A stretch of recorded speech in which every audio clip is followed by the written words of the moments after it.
오늘 본문부터 시편의 마지막인 150편까지는 소위 할렐루야로 시작해서 할렐루야로 끝나는 할렐루야 시무리입니다. 이 할렐루야 시무리는 시편 전체를 놓고 보았을 때 마치 예배를 마칠 때에 우리가 피아노나 오르간 반주로 하는 이 송영과 같은 역할을 합니다. 다시 말해서 우리의 마음을 모아서 온전히 하나님을 찬양하고 경배하는 대로 올려드리는 그런 역할을 하는 것입니다.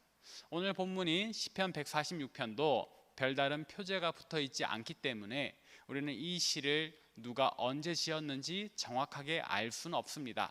다만 중요한 사본 중에 하나인 바로 헬라어의 역본 70인역에 이 시의 표제가 붙어 있는데 그것은 학개와 스가랴의 할렐루야 시입니다. 학개와 스가랴의 할렐루야 시.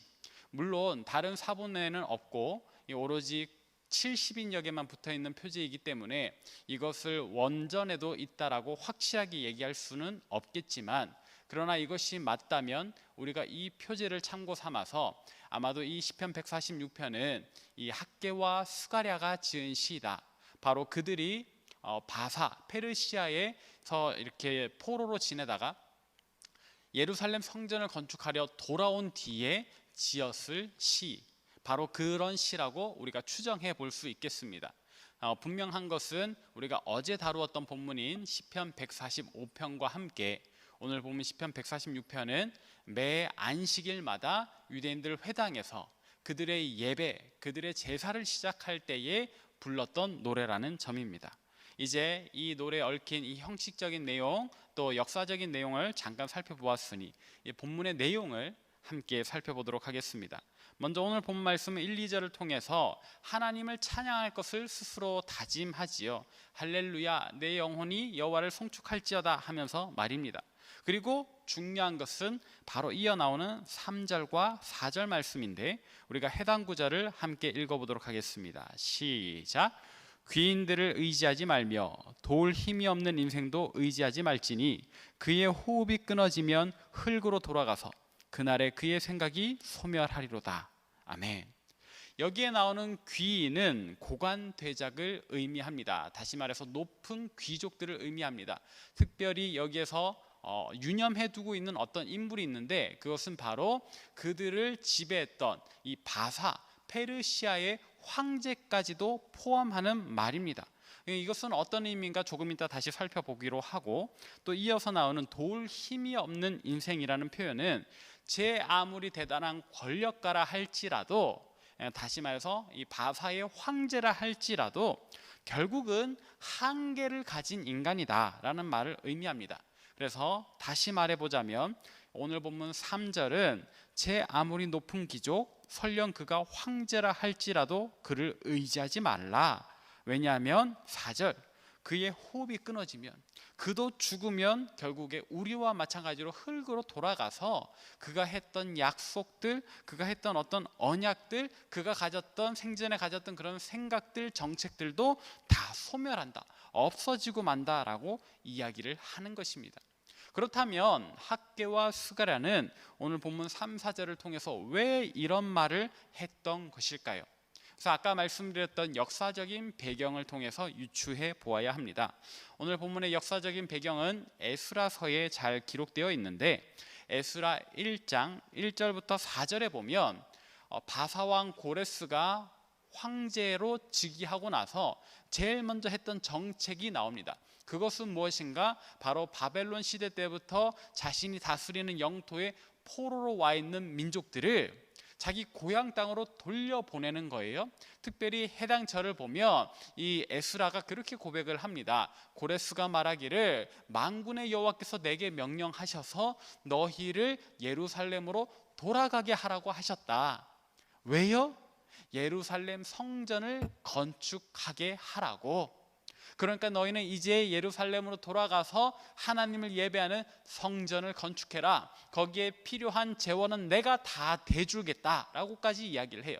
실제로 바사왕 고레스는 성전을 짓는 데 필요한 여러 가지 물건들, 또 성전을 짓는 데 필요한 사람들까지 내어줍니다. 더더욱 그 1장의 후반절을 살펴보면 당시에 황궁 문지기에게 명령해서 과거에 예루살렘 성전에서 탈취해 왔던 금그릇과 은그릇까지도 돌려주라라고 이야기를 합니다. 그 개수가 5,400개입니다. 완전히 개방해 준 겁니다. 무엇을 위해서요? 성전을 다시 지으라고 말입니다. 이 소식이 유대인들에게, 당시 포로로 잡혀와 있던 유대인들에게 얼마나 복된 소식이었겠습니까? 얼마나 기적 같은 일이었겠습니까? 그래서 이들은 기뻐하며 예루살렘으로 돌아왔고 그들의 힘을 모아서 성전의 기초를 놓았습니다.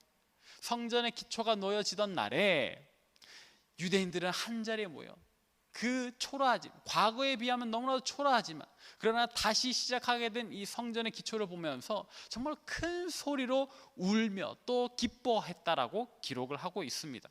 근데 이때부터 문제가 생기는 겁니다. 어떤 문제인가? 당시에 사마리아 지역에 와 있던 이 비유대인들, 그러니까 과거의 북이스라엘 사람들이기도 하면서 그러나 아수르의 정책으로 다른 민족과 혼합되어 버린, 그렇게 유대인으로서의, 이스라엘 민족으로서의 정통성을 잃어버린 사람들이 우리도 하나님을 믿습니다, 우리도 성전을 짓는데 돕고 싶습니다, 일조하고 싶습니다 하면서 찾아온 겁니다. 유대인들의 입장에서는 이미 고레스 왕이 재원과 사람과 그릇을 마련해 준 상황, 그러니까 딱히 그들의 도움이 필요하지 않은 상황이었어요. 또 가만히 보니 그들의 마음속에 다른 속셈이 있는 것 같은 겁니다. 또 이미 그들은 이스라엘 백성으로서의 정체성을 잃어버린 사람들이기 때문에 유대인들은 성전을 짓는데 그들의 도움을 받고 싶지 않아 했어요. 그래서 그들의 제안을 거절을 합니다. 근데 이때부터 이 돕겠다고 찾아온 사마리아 사람들, 비유대인들의 배알이 꼴리는 겁니다. 그래서 어떻게 했는가? 당시에 이 지역을 관할하던 중간 관리자들에게 뇌물을 주어요. 에스라 4장에 보면 이 지역을 관할하던 중간 관리자에게 뇌물을 주어서 이 성전 공사를 그치게 하는데 그 기간이 무려 16년이나 됩니다. 맨 처음에 에스라가 돌아와서 성전의 기초를 놓을 때 걸렸던 시간이 약 2년 정도.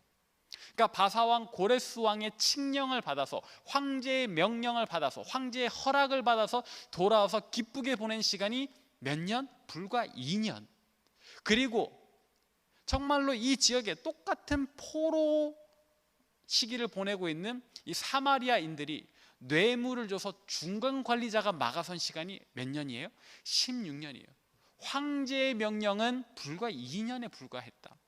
정말로 뇌물로 굽어지는 그 슬픔의 시간이 오히려 16년, 8배나 되는 긴 시간을 보내게 되는 겁니다. 16년. 그에 비하면 2년은 너무 짧고, 이 2년에 비하면 16년은 너무 길잖아요. 이 오랜 기다림의 시간 동안에 성전 공사를 멈출 수밖에 없었던 유대인들의 마음은, 에스라의 마음은, 학개와 스가랴의 마음은 어땠을까요? 그들의 마음은 굉장히 슬퍼했을 겁니다. 한편으로는 좌절스러워졌을지도 모릅니다. 그들의 생각에 고레스 왕의 칙령, 그 황제의 칙령도 생각보다는 대단하지 않구나, 그냥 비루한 것이구나 하는 생각을 하게 될 수밖에 없었을 겁니다. 그래서 오늘 본문 3절과 4절 말씀에서 학개와 스가랴는 귀인들을 의지하지 말라, 도울 힘이 없는 인생을 의지하지 말라라고 이야기했던 것입니다. 그러나 그 오랜 시간을 멈춰서 있어야 했다고 해서 이 유대인들의 기가 죽었을까요? 아니요.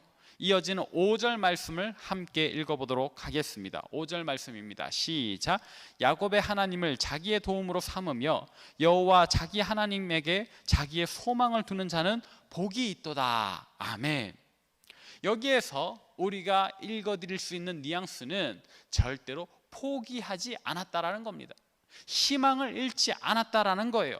오히려 그들은 하나님을 바라보며 새로운 힘을 내고 있다라는 거예요. 하나님께 소망을 두는 성숙한 믿음을 선보이고 있다라는 겁니다. 우리도 이러기를 바랍니다. 사랑하는 여러분, 오늘 우리에게도 많은 문제가 산적해 있지 않습니까? 여러분은 어떤 문제를 가지고 계십니까? 그리고 그런 문제 때문에 혹 좌절하거나 낙담하고 계시지 않습니까? 우리도 본문에 나오는 유대인들처럼 우리의 기다림의 시간이 길어지고 정말로 어떤 대단한 권력가의 힘도 우리를 도울 수 없다라는 그 현실 속에서 좌절하거나 낭망하지 맙시다. 오히려 오늘 본 말씀 5절이 이야기하는 대로 우리 하나님께 소망을 두는 성숙한 믿음으로 나아가십시다. 비록 힘겹고 어려울지라도 말입니다. 이 기다림의 시간이 너무 더디 가고 괴로울지라도 말입니다. 포기하지 말고 우리 하나님을 바라보며 우리 하나님께 소망을 두는 그런 성숙한 믿음을 가지는 저와 여러분 되시기를 바랍니다. 그런데 여기에서 질문 하나 드리도록 하겠습니다. 우리가 사람을 의지하지 않고 여호와 하나님께 소망을 두는 믿음을 가지자고 했습니다. 근데 정작 하나님을 바라보는 믿음은 어떤 믿음일까요? 우리 하나님께 소망을 둔다라고 하는 것은 어떤 믿음일까요? 지금 내 사업이 어려운데 하나님 나를 도와주십시오. 내가 부자 되게 해주십시오. 내 사업 잘 되게 해주십시오. 그렇게 내 사업의 어려움을 하나님께 기도하면 그것이 하나님께 소망을 두는 믿음일까요? 반은 맞고 반은 틀립니다. 반은 맞다라고 하는 것은 하나님께 도움을 구하는 데서 맞는 것이지만 반이 틀리다라고 하는 것은 그것이 전부가 아니라는 이야기입니다. 만약 이 절반만 가지고 있다면 우리는 그런 신앙을 가리켜서 기복신앙이라고 말하며 경계할 믿음으로 이야기를 합니다. 그렇다면 도대체 하나님께 소망을 두는 믿음이란 어떤 믿음을 의미하는 것일까요? 그것은 이어지는 오늘 본 말씀 6절부터 10절까지의 내용을 통해서 배울 수 있습니다.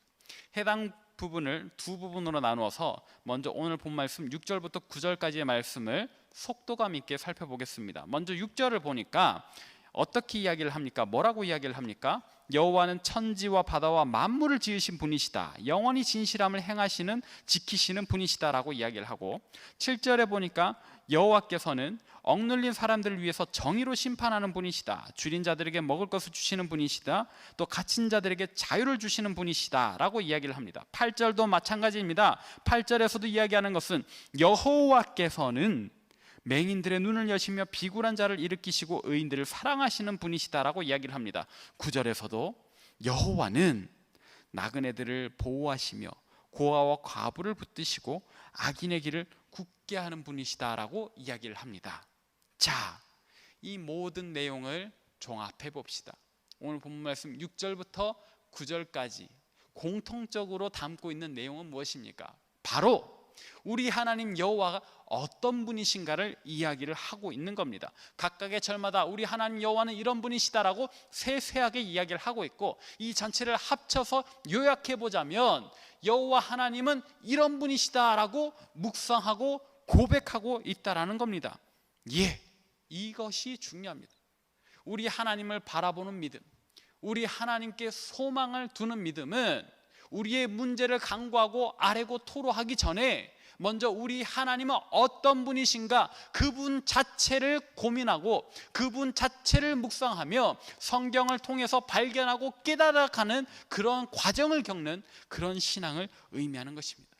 강조점은 내 문제에 두는 것이 아니라 강조점을 우리 하나님 어떤 분이신가 묵상하는 데 두는 믿음이 바로 여호와 하나님께 소망을 두는 믿음이다 이겁니다. 이어지는 10절 말씀도 함께 봅시다. 10절은 어떤 내용을 이야기하고 있습니까? 함께 읽어봅니다. 시작. 시온아 여호와는 영원히 다스리시고 내 하나님은 대대로 통치하시리로다. 아멘. 여기에서는 선포하는 내용을 담고 있습니다. 선포를 하고 있습니다. 무엇을 선포하고 있습니까? 바로 여호와 하나님의 통치를 선포하고 있습니다. 그런데 다른 통치가 아니에요. 여호와는 다스리신다, 여호와는 통치하신다라고 하는데 이것은 바로 내 삶에 대한 통치를 이야기하는 겁니다. 예, 여호와 하나님께 소망을 두는 믿음은 다름 아닌 하나님께서 내 삶을 다스리신다, 하나님께서 내 삶을 통치해 가신다, 이끌어 가신다라고 고백하고 선포하는 믿음이다 이겁니다. 결론적으로 하나님께 소망을 두는 믿음은 우리의 모든 관심과 집중과 에너지, 마음을 우리 문제, 우리 사업에 두는 것이 아니라 하나님은 어떤 분이신가 묵상하는 데 두고 그 하나님께서 내 삶을 다스려 가신다, 이끌어 가신다, 통치하신다라고 선포하는 데 두는 믿음인 것입니다. 그게 우리 신앙의 목적이어야 한다는 겁니다. 우리의 어려움, 우리의 고민, 우리의 어떤 기도 제목과 간구를 하나님께 아뢰지 말라는 이야기가 아니죠. 아뢰도 됩니다. 고백해도 됩니다. 토로해도 됩니다. 주님 도와주십시오. 내 사업 잘 되게 해주십시오. 기도해도 됩니다. 그러나 그것에 목적을 두어서는 안 된다라는 겁니다. 우리의 믿음은, 우리의 기도는 어쩌면 우리의 문제를 토로하는 데서부터 시작할 수 있지만, 그러나 마침표는, 무게감은 이 문제를 뛰어넘어서 하나님 어떤 분이신가 묵상하고 하나님 내 삶을 다스리시는 분이시다 고백하고 선포하는 대로 맞춰져야 한다는 겁니다. 그것이 바로 하나님께 소망을 두는 믿음의 정체입니다. 이것을 위해서 예수님께서도 우리에게 기도를 가르쳐 주실 때 이렇게 가르쳐 주시지 않았습니까? 아버지의 뜻이 하늘에서와 같이 땅에서도 이루어지이다. 아버지의 뜻이 하늘에서는 이미 이루어지고 있는데 이 땅에서도 이루어지기를 기도하라고. 여기서 말하는 이 땅은 넓게 보면 전 지구지요. 그러나 좁게 보면 내 삶인 겁니다. 우리의 삶인 겁니다. 다시 말해서 하나님의 뜻이 하늘에서 이루어지는 것처럼 오늘 내 삶에도, 내 영혼에도, 내 마음에도 이루어지기를 기도하라는 것입니다. 말씀을 정리하도록 하겠습니다. 사랑하는 여러분, 오늘 우리 삶에, 여러분의 삶에 어떤 문제가 있습니까? 경제적인 어려움, 관계적인 어려움, 육체의 질고, 또 장래에 대한 걱정과 염려, 이런 여러 가지 문제들이 있을 겁니다. 그런 문제들을 두고서 우리가 가져야 하는 믿음은 사람을 의지하는 것이 아니라 하나님을 의지하고 하나님께 소망을 두는 믿음이어야 할 겁니다. 근데 여기서 말하는 하나님께 소망을 두는 믿음이란 하나님 어떤 분이신지를 깊이 묵상하고 성경을 통해서 발견하고 깨달아가며 결국 하나님께서 내 삶을 다스려 주시기를, 하나님께서 내 삶을 이끌어 가시기를, 그리고 나는 거기에 순종하기를 다짐하고 결단하는 그런 믿음인 것입니다. 우리 동산가족 여러분들 모두 다 그런 믿음 가지시기를 소망합니다. 오늘 하루 보내시면서 성경을 찬찬히 읽으시고 성경을 또 깊이 읽어보십시오. 그리고 성경이 우리 하나님에 대해서 뭐라고 증언하는가, 우리 하나님 어떤 분이신가 깨달아고 발견해가는 시간을 보내시길 바랍니다. 그리고 그 하나님께서 정말 우리의 삶을, 이 하루를, 우리의 이 평생을 이끌어 가시고 다스려 주시기를 기도하시길 바랍니다. 우리가 그렇게 기도할 때 참으로 하나님 원하시고 기뻐하시는 하나님께 소망을 두는 믿음을 우리가 가지게 될 것이며, 또 하나님께서 참으로 우리의 인생을 다스려 주실 줄로 믿으시길 바랍니다. 기도하겠습니다. 천지를 창조하시며 영원히 진실함을 지키시며 억눌린 사람들을 위해 정의로 심판하시고 줄인 자들을 먹이시는 하나님, 하나님께서는 참으로 우리를 사랑하시는 줄로 믿습니다.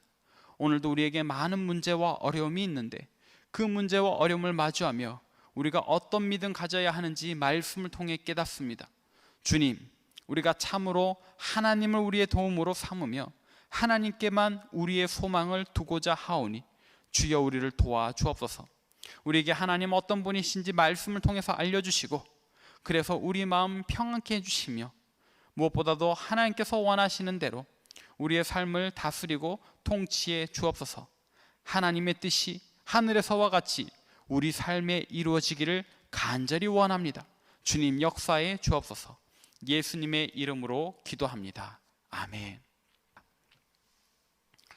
이제는 우리 주 예수 그리스도의 은혜와 하나님의 진실하신 사랑과 성령의 위로하심이 오늘날 당면한 문제와 어려움에 절대로 기죽거나 좌절하지 않고 오직 하나님을 자기의 도움으로 삼고 하나님께만 소망을 두며 우리 하나님은 어떤 분이신가 더욱 깊이 묵상하며 하나님께서 참으로 우리 삶을 다스리시고 통치해 주시고 이끌어 가주시기를 간절히 바라고 소망하는 이 자리에 모인 모든 주의 백성들 머리 위에, 또 세계 각지에서 목숨 걸고 사역하시는 선교사님들 그 가정과 사역 위에, 또 코로나19로 아파하며 신음하며 하나님의 도움의 손길을 간절히 바라고 구하는 우리 조국 대한민국과 저 북녘 땅과 온 세계와 열방 위에 이제로부터 영원토록 함께하옵시기를 간절히 축원하옵나이다. 아멘.